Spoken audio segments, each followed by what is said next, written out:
आप देख रहे हैं पहरेदार आंखें यूट्यूब चैनल। शुरुआत करते हैं खबर की। खबर रामपुर के डीसीडीएफ से जुड़ी है। तस्वीर देख सकते हैं, ये वो कार्यालय है जो हमेशा से ही चर्चा में रहा है।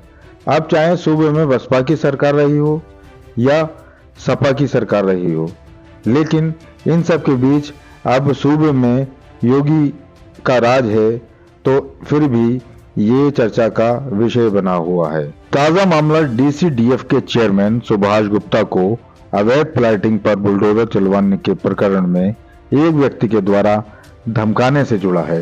फिलहाल अब इस पूरे प्रकरण में डीसीडीएफ के चेयरमैन सुभाष गुप्ता की हमदर्दी में राष्ट्रीय लोकदल अल्पसंख्यक प्रकोष्ठ के प्रदेश महासचिव मोहम्मद उस्मान बबलू की एंट्री हो चुकी है।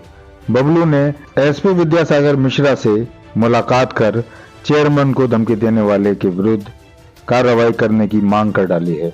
उनका सीधा आरोप है कि चेयरमैन अपनी वाजिब लड़ाई लड़ रहे हैं और सरकार के प्रतिनिधि होने के नाते उनकी जो भी बात है या जो भी उनकी कार्रवाई है वो जायज़ है। लिहाजा इस पूरे प्रकरण में पुलिस से उन्होंने मांग की है कि इस मुद्दे पर कार्रवाई होनी चाहिए ताकि लोग अवैध प्लाटिंग न कर सकें।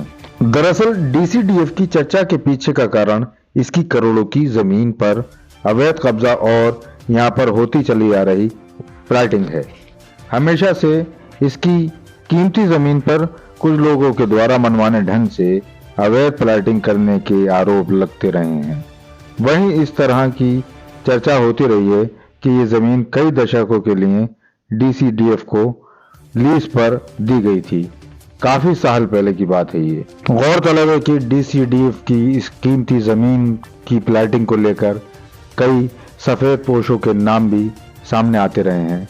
वक्त के साथ इसकी फाइलें दबकर रह जाती हैं और आज भी कई फाइलें अन्य किसी कार्यालय में धूले चाटती हुई देखी जा सकती हैं। चेयरमैन साहब, ये जानना चाहेंगे जो डीसीडीएफ की ज़मीन है वो कितनी ज़मीन है और अब तक उस पर क्या क्या विवाद हुए और आपको धमकाने का मामला भी सामने आया, तो ये क्या है पूरा मामला जानना चाहेंगे। पूरा मामला ये है, मैं सुभाष गुप्ता मेरा नाम है, मैं जिला डीसीडीएफ रामपुर का निर्वाचित चेयरमैन हूँ। मैं जब से चेयरमैन निर्वाचित हुआ हूँ तब से मेरा सबसे पहले यही था, मैंने सचिव को बुलाकर पूछा था कि डीसीडीएफ का कारोबार क्या है और क्या प्रॉपर्टी है इसकी। तो जब उन्होंने मुझे बताया तो उन्होंने बताया कि 22.67 एकड़ ज़मीन हमारी माला रोड पर है, जिसमें कभी आलू मिल हुआ करता था, कोल्ड स्टोर हुआ करता था। तो 22.67 एकड़ है। जब मैंने वहाँ पर मैंने चलो चलते हैं, तो मुझे तो वहाँ पर शुरू में सचिव द्वारा कहा गया कि चेयरमैन साहब मत जाइए कि ये हो जाता हुआ, मैं नहीं डरता हूँ। तो मैंने सचिव को ले जाकर वहाँ देखा तो वहाँ पर कुछ लोग अवैध निर्माण कर रहे थे, उनको मैंने तुरंत रखवाया, सचिव को तुरंत निर्देशित किया, मैंने इनके खिलाफ मुकदमा पंजीकृत कराइए और जितने भी अवैध निर्माण थे सबको गिरवाइए जो बन रहे थे। मैंने तुरंत ऑफिस आकर मैंने माननीय जिलाधिकारी महोदय को एक पत्र लिखा। माननीय जिलाधिकारी महोदय से मैं मिला, जिलाधिकारी महोदय ने उस पर संज्ञान लेकर मेरे पत्रों पर और तुरंत एआर कोऑपरेटिव को बुलाकर कहा कि जितने भी नए अवैध निर्माण हो रहे हैं गिरवाइए। तो हम लोग करीब 1-2 महीने करीबन हो गए।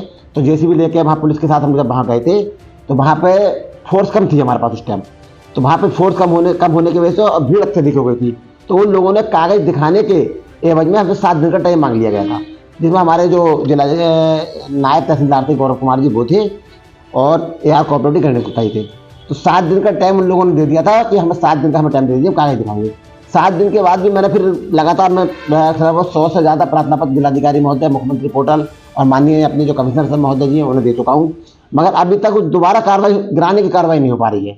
फिर दोबारा अभी माननीय कमिश्नर महोदय से मिलकर आया था, तो एक प्रार्थना पत्र मैंने जिलाधिकारी महोदय को दिया था। तो उस पर फिर दोबारा जिलाधिकारी महोदय ने अभी 8 या 10-15 दिन पहले कहा था कि आप अपनी बाउंड्री को खिंचवाइए और जो भी छोटे मोटे अवैध निर्माण उन्हें गिरवाइए। तो उस दिन भी हमने जो खाली प्लाट पड़े थे चारों तरफ बाउंड्री करा दी और वहाँ पर हमने 5 से 6 बोर्ड लगवाए थे।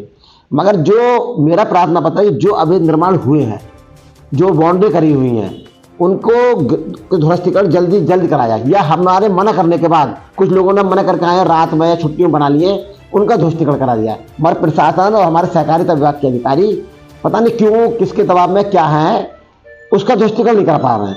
माननीय जिलाधिकारी महोदय जी का बिल्कुल रुख बढ़िया है, वो कहते हैं लेटर भी उनके आते हैं कि आप गिरवाइए, मगर हमारा जो सहकारिता विभाग के जो उच्च अधिकारी हैं वो वहाँ पर मिली बखत उनकी सांठगांठ से वहाँ पर ध्वस्तीकरण नहीं करा पाए। अच्छा, जो प्रॉपर्टी है, अब इस पूरे मुद्दे पर क्या कुछ कहना है राष्ट्रीय लोकदल के अल्पसंख्यक प्रकोष्ठ के प्रदेश महासचिव मोहम्मद उस्मान बबलू का सुनाते हैं उन्हीं की ज़बानी। जी बबलू भाई, आप जो है डीसीडीएफ के चेयरमैन सुभाष गुप्ता जी के सपोर्ट में आए, क्या है पूरा मामला?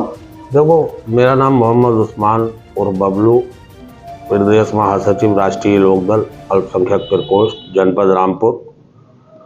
हम चेयरमैन सुभाष गुप्ता जी की सपोर्ट में नहीं आए हैं। हम आए हैं, जो हमारी संस्था है डीसीडीएफ, जिसकी सरकारी ज़मीन पे भू माफियाओं द्वारा कब्जा किया गया है। अब सरकार ने उस ज़मीन पे और उस संस्था का माननीय सुभाष गुप्ता जी को चेयरमैन निर्वाचित किया है। जब से ये चेयरमैन निर्वाचित हुए हैं, बराबर ईमानदारी के साथ में ये भू माफियाओं से कड़ी टक्कर ले रहे हैं, धमकियां मिल रही हैं इन्हें, लेकिन उसके बावजूद भी ये पीछे हटने का नाम नहीं ले रहे हैं, क्योंकि ये एक ईमानदार व्यक्ति हैं और ईमानदार परिवार से हैं और एक किसान परिवार से हैं। इन्होंने अब तक जो भी कार्रवाइयाँ की हैं, मैंने अखबारों के माध्यम से, चैनल के माध्यम से जब देखी, तो मैं चेयरमैन साहब से प्रभावित होकर चेयरमैन साहब के पक्ष में खड़ा हुआ हूँ और चेयरमैन साहब की कार्यशैली मुझे बहुत अच्छी लगी है।